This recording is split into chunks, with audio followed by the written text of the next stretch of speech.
This is Kyle McGregor here, coming to you from San Diego, California, and we want to welcome everybody to the call here. We have one of the most amazing trainers, presenters, and just entrepreneurs that I've ever met in my life.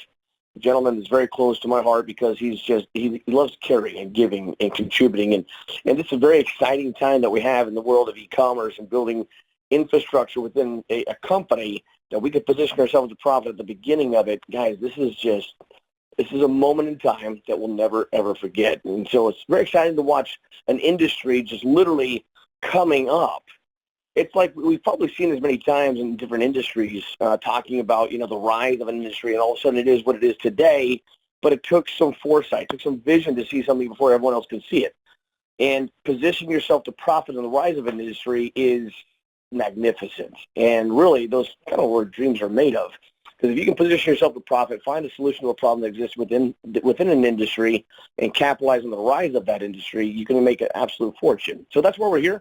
And today we're going to be talking about one of the most important factors in building distribution and a company, especially if you have a sales force or people that are sharing different aspects of your company. And one of the most important aspects is helping people become the entrepreneur that they're really meant to be. And to learn that skill set and mindset, and that way you can win. And that being said, we're going to be talking about actually today how to become the best sponsor and how to help other people win in their own business, so they can be in business for themselves but not by themselves, walk them down that path of not just discovery, but how to win within your business. That being said, I bring on Mr. Philip Llewellyn in the UK. That's going to be actually breaking all these things down for us today, going over a few little announcements here that we have. I just want to recognize some great people that are doing some great work. So, Mr. Philip Llewellyn, you're on with us today. Kyle. Thank you very much, my friend, for that wonderful introduction, for joining us in San Diego as well. I do appreciate everything you do, both sides of the pond, and North of America now, as we're extending into Canada and America. And Australia, rather, as well as we move forward. As you said, Kyle, exciting times. I'm looking as if look, everyone that's wanting to get engaged right now, or people that have been engaged before, now's the time to get those that maybe chose out for a while for whatever reason to maybe opt back in and just look at the massive changes that are taking place coming up to the end of June and going forward in July. And if you're live on this call, or if you're listening to the recording, you're 100% certain what it is I'm talking about, then listen, get back to your sponsor, start dialing in, reconnect with everyone. Before I move on, I'm going to talk about, just give an overview, an insight of what the training is going to be like on our VIP global training on Wednesdays. Now, a lot of you may have noticed as well that we've stopped doing the business opportunity webinars we used to do two on a Thursday. We're not doing those at the moment. Okay, now obviously there's reasons for that.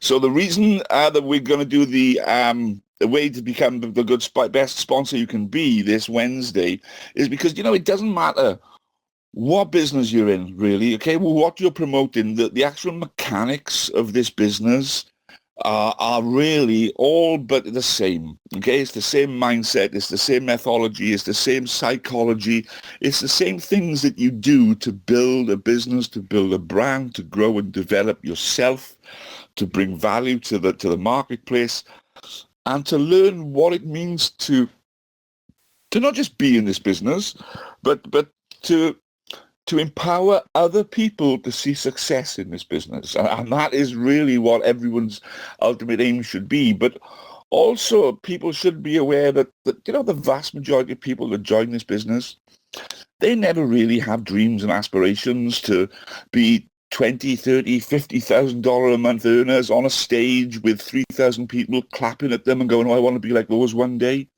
Let me tell you, very few people that actually join this business have that goal, dream, or aspiration. A lot of them have the goal to earn about $300-500 extra bucks this month to survive, paycheck to paycheck, to maybe so that they can put school on their school children's feet to go to school. You've got to sometimes put yourself in the position of where you were or where you even are sometime in your life. I know I've been there at many times, and I'm a son of a single parent mother from the early 60s, right? So I know hardship as well. My goodness, 300 to 500 extra bucks a month is life-changing for a lot of people. So I just want to make sure that we keep it real as well. Before I go on to some of the things I want to talk about what's coming up this Wednesday, I just wanted to give something of value this evening to people, because I know I'm having great conversations with people. You know, Kyla says there's a lot going on, and there is. I'm having some fantastic conversations with people, but I'm also having conversations with people who maybe are not quite focused on the right things. And this all ties in with becoming the best sponsor you can be. You need to be able to take the pulse of the team that you want to lead, okay? Need to understand what is happening in other people's lives, because here's the key thing, it always has to be about them. It can never be about you, okay? So a few of the people are telling me what the issues they're having and certain aspects, but everyone seems to focus on problems, not trying to find the solution to the problem. And I know that a lot of people that have been involved in businesses in the past before, you know, that they've maybe had their confidence knocked in the past because maybe they've tried something with all full force and with everything behind them, and for reasons beyond their control. Sometimes it's the company, sometimes it's other factors outside their control, but for none of their own control, something goes wrong, and it's perceived as, oh, there's another one, okay? So I just wanted to share something with you. It's something that I heard a while back, and I know that Kyla shared it well, but I'm actually going to use my Welsh dulcet tones, if I can, and see if I can read out this poem to you. I'm not going to introduce it because it doesn't need much introduction, but I just want to read this out to you, because I think sometimes it's relevant to listen to certain things. So here we go, everyone. Pin back your Legos, okay? Whenever I start to hang my head in front of failure's face, my downward fall is broken by the memory of a race. A children's race, young boys, young men. How I remember well, excitement sure, but also fear. It wasn't hard to tell. They all lined up so full of hope, each thought to win that race, or tie for first, or if not that, at least take second place. Their parents watched off from the side, each cheering for their son, and each by hope to show his folks that he would be the one. The whistle blew and off they flew like chariots of fire. To win, to be the hero there, was each young boy's desire. One boy in particular, whose dad was in the crowd, was running in the lead and thought, my dad would be so proud. But as he speeded down the field and crossed a shallow dip, the little boy who thought he'd win lost his step and slipped. Trying hard to catch himself, his arms flew every place, and midst the laughter of the crowd, he fell flat on his face. As he fell, his hopes fell too. He couldn't win it now. Humiliated, he just wished to disappear somehow. But as he fell, his dad stood up and showed his anxious face, to which the boy so clearly said, get up and win that race. He quickly rose, no damage done, behind a bit, that's all, and ran with all his mind and might to make up for his fall. So anxious to restore himself, to catch up and win, his mind went faster than his legs. He slipped and fell again. He wished that he had quit before with only one disgrace. I'm hopeless as a runner now, I shouldn't try to race. But through the laughing crowd he searched and found his father's face, with a steady look that said again, get up and win that race. So he jumped up to try again, 10 yards behind the last. If I'm to gain those yards, he thought, I've got to run real fast. Exceeding everything he had, he regained 8, then 10. But trying hard to catch the lead, he slipped and fell again. Defeat. He lay there silently. A tear dropped from his eye. There's no sense running anymore. 3 strikes, I'm out. Why try? I've lost, so what's the use, he thought. I'll live with my disgrace. But then he thought about his dad, who soon he'd have to face. Get up, an echo sounded low. You haven't lost at all. For all you have to do to win is rise each time you fall. Get up, the echo urged him on. Get up and take your place. You are not meant for failure here. Get up and win that race. So up he rose to run once more, refusing to forfeit, and he resolved that win or lose, at least he wouldn't quit. So far behind the others now, the most he'd ever been, still he gave it all he had and run like he could win. 3 times he'd fallen, stumbled, 3 times he rose again. Too far behind to hope to win, he still ran to the end. They cheered another boy who crossed the line and won first place. Head high and proud and happy, no falling, no disgrace. But when the fallen youngster crossed the line in last place, The crowd gave him a greater cheer for finishing the race. And even though he came in last with head bowed low and proud, you would have thought he'd won the race to listen to the crowd. And to his dad he said sadly, I didn't do so well. To me you won, his father said. You rose each time you fell. And now when things seem dark and bleak and difficult to face, the memory of that little boy helps me in my own race. For all life is like that race, with ups and downs and all you have to do to win is rise each time you fall. And when depression and despair shout loudly in my face, another voice within me says, get up and win that race. I hope you don't mind. I wanted to share that with everyone on this call. I absolutely love that. That to me speaks to my heart, speaks to my soul. I hope it's left an impression on you. I think it's fantastic. All you have to do is get up every time and never treat a fall as failure. Treat a fall as a challenge to get up and do better next time. And with that being said, that is part what I believe of being a good sponsor as well, okay, is being that person that encourages everybody just to come on, get up. You can do it. You're not meant to fail. Not this time. Not with this business. Not with this opportunity. You ain't being left on the battlefield, okay? You're being picked up and you're being taken. This time is your time. That's another part of being a sponsor, and being able to be yourself and be giving of what you have to the outside world. Don't diminish. Don't diminish your own light for fear of other people thinking you arrogant, okay, or thinking you too full of yourself. You be that light that you're meant to be. You be the blessing to the world that you're meant to be, because other people, the people close to you and the people that you love and the people that love you, they deserve to see you at your best, okay? So do it for other people. Do it for the other people you're building the network with. Do it for those that you love and care for. And just center around your why. When you can concentrate on you as to what is driving you forward, and then you turn to the people in your team and you project that forward to them, but find out from them, always, the biggest secret I can give you, always find out what it looks like for them. What does success look like? If people say something, they draw a picture in their mind, or I'll say to them, what does that look like for you? And sometimes there's a blank expression there, right? Because they can't really describe what that looks like. And we're painting pictures. So put yourself, just follow me for a moment, okay? And just put yourself in a position where if I asked you to just close your eyes with me right now and just picture what success looks like in your life, just in 12 months' time. Don't bring a big hairy goal, bring it a bit closer to home. 12 months' time. What does success actually look like for you?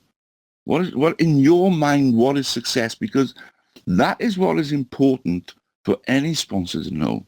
What does success look like for the people I'm working with? Because then when you know what that is, when your team is feeling down, when maybe they've had one more rejection they can cope, when maybe they've had a bad day, okay, and you reach out to them or they reach out to you, you're their sponsor, you know what their why is, you know what their big why is, you understand it, then you can be that sponsor, lift them up when they're down, okay? Because we do get that. We get life that hits us with storm clouds sometimes, and we've all got to go through it. Okay? And we can always be part of a team and part of a culture and part of a community with good, strong leadership that doesn't judge other people, but is always there to be leaned on and to be helped and to help others. Then, man, no one is going to stand in our way of achieving anything that we want to achieve. So my advice to everyone, if you want to be the best sponsor, understand you first, understand who you are, and give of the best version of you.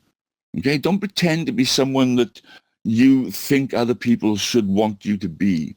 Because, you're not going to be the best version of anyone else, but you can certainly be the best version of you. And all you can got to do is work on yourself every day and imagine that you're going to be better tomorrow than you are today. That's it. Okay, but take yourself back. What does success look like for you? Write it down. If you do that exercise with me, 12 months' time, what does it look like? When you think in pictures, okay? Whether you saw, a beach with golden sands, or whether you saw a mountain with a lake, whatever it is, whatever, or a car, or a holiday, or maybe a new home, a new postcode. Maybe it's just new curtains or new carpet, a new flooring, whatever success looks like for you. Write it down and look in 12 months' time and see what you've achieved. But you have to go back regularly to what you expect, okay? You have to inspect your expectations, inspect what you expect, because unless you check where you are on your level, on your progress, your through life and your journey through your business, what staging posts have you set yourself? Okay, and as a good sponsor, again, always make notes of what people's staging posts are, because then you can home in and help people, remind them.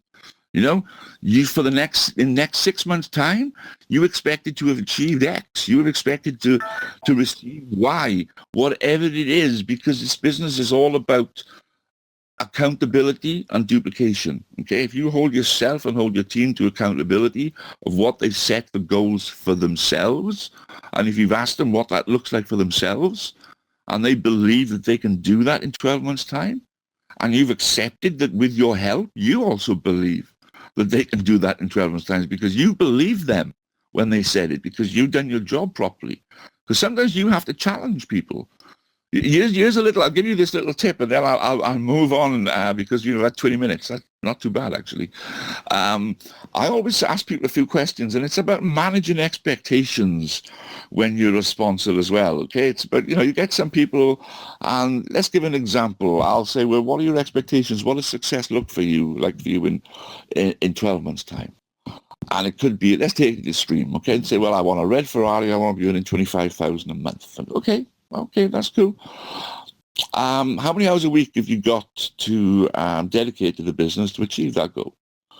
I can probably do 10, 12 hours a week, maybe. I can do that. Okay, and what time scale are you giving yourself to achieve that goal? Is it the 12 months? No, I want to do that in 7, 8 months, actually. Okay, right. So here's the first thing. How long have you been doing the job you're currently doing? Well, I've been doing that currently, often same type of thing, about 15 years now. Okay, cool. How much are you earning in your current job? About 28,000 a year, 32,000 a year. Okay. And how many hours a week do you put in that job? Well, 40, 42 hours, 38, somewhere around there. Okay, so let me get this straight. You've been doing the job you've been doing now for the last 12 years, putting in 40, 42 hours a week, and you're earning 38, 42,000 a year. And yet you think you can come here and put in 12 hours, okay, and in 6 months earn 25,000 and drive a Ferrari. Dream on, mister. Okay, so sometimes you really have to, hold people to account as well and make people realize that, this isn't a dream factory here. What we're building here, right, isn't a dream factory, but it is a place where your dreams can be achieved if you turn them into goals and you put into action with passion what is necessary for you to achieve those goals.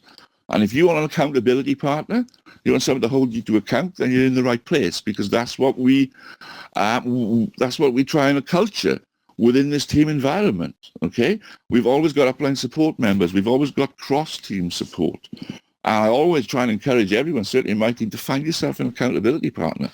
And the best ones are someone who's not even in your business but is cross-line to you. Okay, so I would advise that as well. But guys, listen, girls, everybody. Wednesday, you're going to find out a lot more into detail about what we're trying to be doing to get people to understand the importance of being a sponsor. What's the difference between being a sponsor and being a recruiter? What's the difference between being a sponsor as opposed to being a team builder rather than being a recruiter, for example, right? Loads of people, anyone can recruit. I've had people recruit 30, 40 people frontline, but never done any depth, never done anything, because they just recruit people. They don't go back. They don't sponsor them into the business. They don't take responsibility. One of my first mentors that I ever took any notice of in my life back 30 or 40, 38 years ago, Jim Rohn, he said, you've got to take responsibility. If you bring someone into this business, signed up with you got to treat that like you've just created a new life. You got to, nurture it like a mother, feed it and look after it and protect it like a father, right? That's important. The start of your responsibility starts the moment you sponsor someone. And unfortunately, in this business, all too often, people think that's the end of their responsibility because they brought them into the business. Off they go. Now, who else can I bring into the business? Don't be that person, because if you're that person, you're not even a sponsor. You're a recruiter, let alone how to become the best sponsor. The best way to become a sponsor is to impart knowledge, impart information, and reach out to people regularly, okay? That's another part of it as well. Reach out and keep in contact with people. I know that's difficult sometimes, but when you're working with the right number of people as well, it's important. Make sure that the person you're working with knows how to access the money. How does the compensation plan work? Okay? What is the best thing that I need to be doing right now in the stage of my business to develop it successfully so I can maximize the compensation plan? Now, I love those words.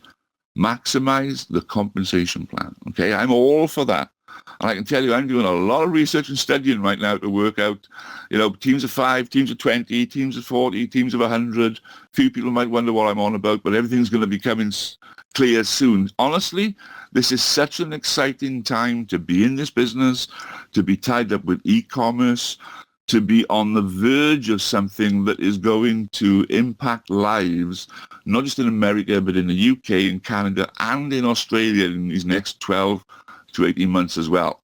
I'm so excited right now. I really can't, contain it. I'm talking to so many people. My voice is going dry. I was on till 11 o'clock last night talking to people. I was up at 7:30 this morning.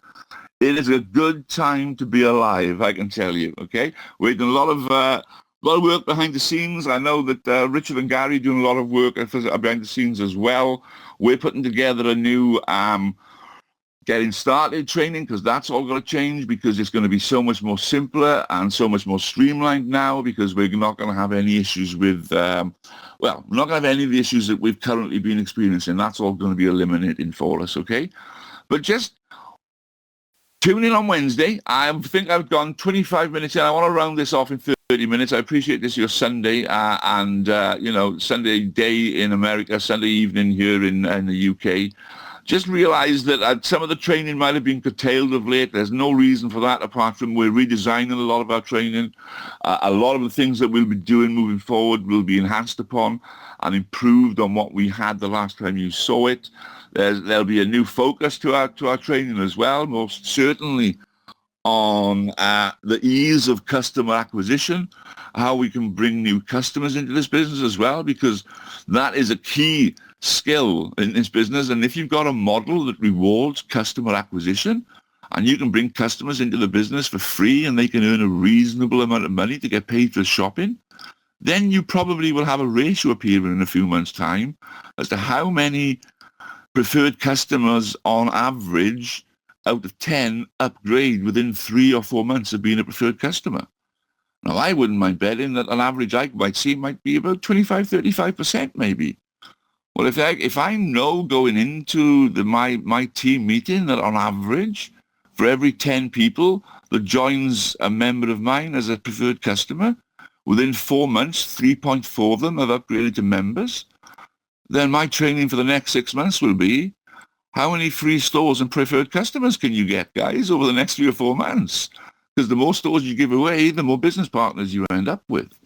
So little things like that. I'm not sure if Mr. McGregor is still on the call here. If there's anything he'd like to cover, anything he'd like to say that maybe I didn't say that to look forward to at the training on this Wednesday, and it's going to be at 6 p.m. PST on the usual link. The link will be posted in the week. It's so important that you tune in to the training. It's so important you tune in right now more than ever, because the little snippets of knowledge and the little nuances that you can get right now of where you need to be. Have you signed an NDA? If not, should you get one? If so, where do you get one from? Why? What's the next steps? Try and tune in, and if you can't tune in live, catch up with all the recordings, okay? I'll be doing the usual Monday Masterclass, which is going to be 12 o'clock PST tomorrow for you over in California on the West Coast, and 8 p.m. GMT here in the UK. Do that every Monday. Wednesday, we've got the 6 o'clock PST training that I've traded this evening for you, how to be the best sponsor. We'll go in a lot more detail on the sort of more specifics on Wednesday. I just want to give you a generalization this evening, Lena. maybe a meeting with a different flavour moving forward as well. Why not spice it up a bit? With that being said, Kyle, I think I heard you unmute yourself just now, so I'll hand back to you to round off this this team call this week, sir.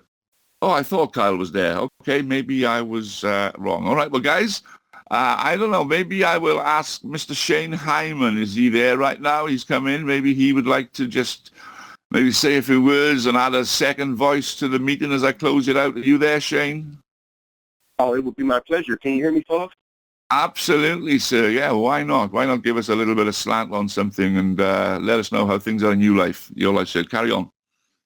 Oh, well, thank you very much for that, and thank you for another great training this Sunday. Also looking forward to your master class tomorrow, as well as us continuing on Wednesday. But really, I'm not going to take up much time. Just going to say it's just very exciting being here right now in front of what we're doing. You know, we're also very passionate about the things that we want in life and how we truly want to help other people achieve what they want in life as well. So just happy to have so many people around us who want the same thing, because we're all getting it. I mean, the fact that we're here right now in front of what we're doing is proof of that, you know. And I'm just really excited, okay? And I want to encourage everybody to just continue pushing. I know right now is really the time to go hard, to go all in, okay? Because anytime you can have a head start at anything, it's going to give you a tremendous advantage. So that's all I wanted to say. And thank you so much, Philip. Hey, thanks, buddy. I appreciate you, man. Mr. Anthony LeBlanc, you're on the call and unmuted, sir. Listen, if there's any of your team members listening to this live or anyone listening to the replay and you want to encourage them to share this call this evening with anyone, what would you be saying to your team right now, Anthony, that you would advise them to be doing with their business at this moment in time in the next week? How are you, sir? Good evening. Hey, how you doing, Philip? I'm doing excellent, my man. Really great, really excited, like Shane said. I would encourage my team to get ready for a tremendous ride. We're all excited, and some new things are taking place, and some new incentives and some new programs and just a lot of new stuff happening with our business model.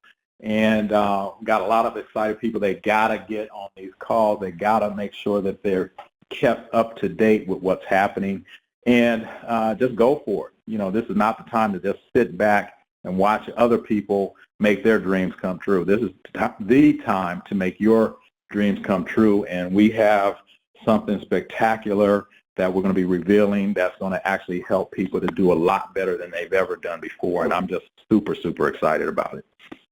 Boom, I love that. Look at that, Anthony. I don't know about you. I'm going to want you to reveal your age, but I'm 55 at the end of this month, right? So I'm way past half a century, and I can't remember being this excited before in my life ever, okay, about what we're on the verge of doing here. I really, really can't. So, hey, thanks, Anthony. I appreciate that, my friend.